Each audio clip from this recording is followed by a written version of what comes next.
तो अब हमारे पास क्वेश्चन नंबर है एक्सरसाइज 7.2 10वीं का मैथ का क्वेश्चन नंबर होने वाला है 4।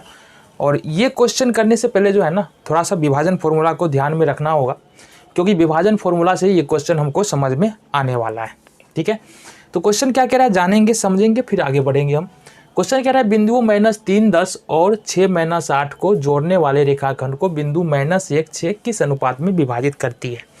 देखो यहाँ पर अगर एक बार में क्वेश्चन पढ़ो तो कुछ भी यहाँ से समझ में नहीं आने वाला है।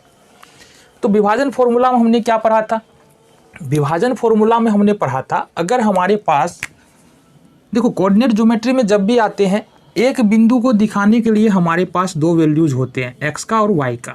ठीक है, ये हमारे पास एक्स का वैल्यू कितना है -3 और वाई का वैल्यू कितना है 10 है। अगर इस प्रकार के दो बिंदु को मिला दे, चलो इसको मान लेते हैं ये x1 है y1 है, कुछ भी वैल्यू ये वेरी कर सकता है, कुछ भी वैल्यू ये ले सकता है। अगर इस प्रकार से मान लो एक बिंदु A है और ये दूसरा बिंदु यहाँ से हम मान लेते हैं B है, x2 और y2। अब हमारे पास दो बिंदु है, अगर इस बिंदु को मिला दे इस प्रकार से, कोई तीसरा बिंदु है यहाँ पर P जिसका निर्देशांक है x y।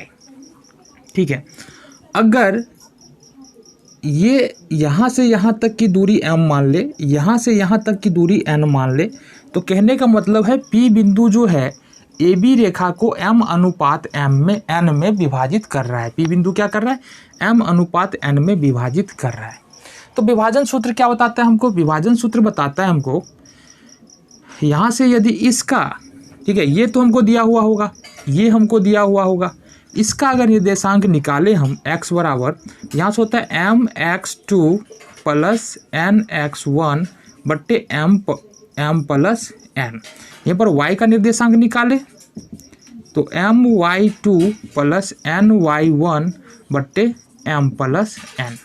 अब यहाँ पर कुछ और समझना है हमको। ठीक है, यहाँ पर देखो हमारे पास है क्या, हमारे पास अगर प्रश्न में देखेंगे ना तो क्या क्या दिया हुआ है। प्रश्न में दिया है कि बिंदु -3 10 और 6 8 को जोड़ने वाले रेखाखंड। तो एक बिंदु हमारे पास यहाँ पर कितना दिया, A दिया हुआ है, A का निर्देशांक यहाँ पर x1 y1 है, यहाँ पर हो जाएगा ये x1 y1 का मान हमको मिल जाता है। यहाँ से B का निर्देशांक क्या दिया है x2 और y2, यानी x2 बराबर 6 और y2 बराबर -8, ये हमको पता है। ठीक है, साथ ही साथ हमको P का भी निर्देशांक दिया है जी, यानी कि ये जो m और ये P का जो निर्देशांक है x y ये भी हमको पता है, यानी कि x और y। तो यहाँ तो सब कुछ दिया हुआ है ना, यहाँ पता क्या करना है, यहाँ पर एक चीज़ पता करना है हमको कि ये जो है ना ये P जो बिंदु है AB को किस अनुपात में विभाजित कर रही है, यानी कि m और n यहाँ से यहाँ तक की दूरी और यहाँ से यहाँ तक की दूरी का अनुपात क्या होगा, ये हमको पता करना है। तो यहाँ पर हमने क्या मान लिया, m अनुपात n में विभाजित करती है। नहीं पता है ना, नहीं पता है तो मान लिया m अनुपात n में विभाजित करता है। चलो जी, अगर अब हम दूरी सूत्र लगाएंगे, सारा मान वहाँ पर हमको पता है ना सारा मान। अगर अब दूरी सूत्र लगाए तब दूरी सूत्र से अगर हम x का वैल्यू लिखने के लिए जाए तो क्या निकल के आएगा, x का वैल्यू लिखने के लिए जाएंगे तो ये आएगा mx2 प्लस nx1 बट्टे m प्लस n।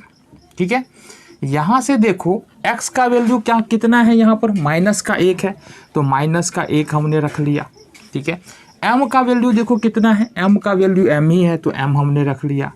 अब mx2 बता रहा है, x2 का वैल्यू कितना है 6 है तो x2 का वैल्यू हमने यहाँ पर 6 कर लिया, प्लस nx1, n का वैल्यू कितना है, देखो n का वैल्यू n ही है, यही तो निकालना है।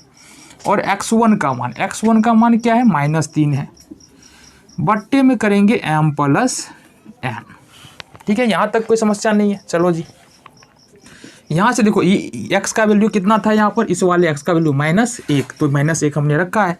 यहाँ से हो जाएगा -1 बराबर m को 6 से गुना करेंगे 6m माइनस n को 3 से गुना करेंगे -3n बट्टे हो जाएगा m प्लस n। अगर इसको सॉल्व करोगे तो कोना कोनी गुना हो जाएगा, ये -1 को m से गुना करेंगे -m, n को -1 से गुना करेंगे -n, ये होगा 6m -3n, ये हो जाएगा। कोई समस्या नहीं यहाँ तक। चलो जी, अब अगर हम यहाँ से लिखेंगे, दोनों को उस तरफ ले जाओ, इसको भी उधर ले जाना है, इसको भी उधर ले जाना है, ठीक है। तो यहाँ से देखो, अगर इसको इस तरफ लेके आएंगे, 6m पहले से है, 1m यहाँ पर और आ जाएगा, ये माइनस है, इधर जाके प्लस में हो जाएगा, ये हो जाएगा 7m, ये माइनस में इधर जाके प्लस में होगा, तो -3n है यहाँ पर, और एक n इधर से जाएगा प्लस में होकर के, तो -2n बच जाएगा। -2n बराबर में क्या बचेगा, लड्डू मतलब 0। अब देखो इसको कैसे लिख सकते हैं, 7m बराबर लिख सकते हैं, इसको इधर कर लो, बराबर 2n, ऐसा लिख सकते हैं। 7m बराबर 2n लिख सकते हैं, बिल्कुल लिख सकते हैं। अब अगर इस देखो यहाँ पर ये दोनों गुना में है, 2 और n क्या है, गुना में है, इसको इधर लाएंगे तो क्या आ जाएगा, भाग में आ जाएगा, तो 7m/n हो जाएगा बराबर 2, ठीक है। अब ये 7 ऊपर में है, 7 क्या चीज़ है, ऊपर में गुना में है ना, और अगर 7 को उठा के अगर इधर लाना चाहेंगे तो गुना में है, तो ये इधर आके भाग में हो जाएगा, तो ये हो जाएगा m/n बराबर 2/7। मतलब अगर हम लिखना चाहें तो 2m/n बराबर 2/7 लिख सकते हैं। ये हमारा अनुपात निकल चुका है। तो देखो एक तरीका से तो हमने निकाल लिया x बराबर करके। अब हम ये चेक कर लेते हैं कि y बराबर भी आता है कि नहीं। तो यहाँ से लिखेंगे तथा y बराबर क्या लिख सकते हैं, y बराबर लिख सकते हैं my2 प्लस ny1/m+n। ये कर लेंगे जी, यही फॉर्मूला तो होता है ना अपना। तो यहाँ से देखेंगे y का मान क्या अपना, y का मान है 6 बराबर m का मान क्या है, m का मान तो वही हो जाएगा, m का मान m ही होगा। और y2 का मान कितना है, देखो जरा -8 है, -8 हो जाएगा, प्लस n का मान n है, y1 का मान देखो यहाँ से 10 है, तो यहाँ से 10 ले लेंगे, m+n यहाँ पर, तो m+n ही होगा, कोई समस्या होना ही नहीं चाहिए।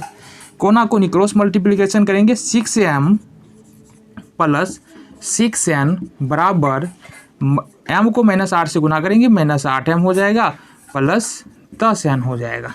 यहाँ तक भी कोई समस्या नहीं है। चलो जी, अब देखो एक काम करो, 8 को इधर ले आते हैं, 8 को इधर ले आओ, ये हो जाएगा 14m बराबर, अब 6 को इधर ले जाते हैं, वह 6 इधर ले जाएंगे, 10n इधर है, इधर प्लस में 6n है, इधर आगे माइनस में हो जाएगा, तो 10n - 6n कितना हो जाएगा, 4n हो जाएगा, ठीक है। अब देखो 4 और n क्या है, गुना में है, अगर n को इधर लाते हैं तो क्या होगा, 14m/n हो जाएगा, भाग में हो जाएगा, बराबर 4। अब देखो 14 क्या है, गुना में है, m/n के गुना में 14 है, 14 के इधर लाएंगे, भाग में हो जाएगा, ये हो जाएगा 14 चला जाएगा ना उधर, तो ये हो जाएगा हमारे पास m/n बराबर 4/14। काटो ज़रा, 7 दूनी 14 या 2 दूनी 4 और 7 दूनी 14, 2/7। तो कह सकते हैं हमारा जो m/n निकल के यहाँ आ रहा है, ये भी आ रहा है 2/7। तो दोनों तरीके से हमारे पास m और n का अनुपात यहाँ पर आ चुके हैं। तो इस तरह से हम क्वेश्चन को क्या कर सकते हैं, सॉल्व कर सकते हो। समझ में आया ना। चलो जी नेक्स्ट क्वेश्चन को देखेंगे अब।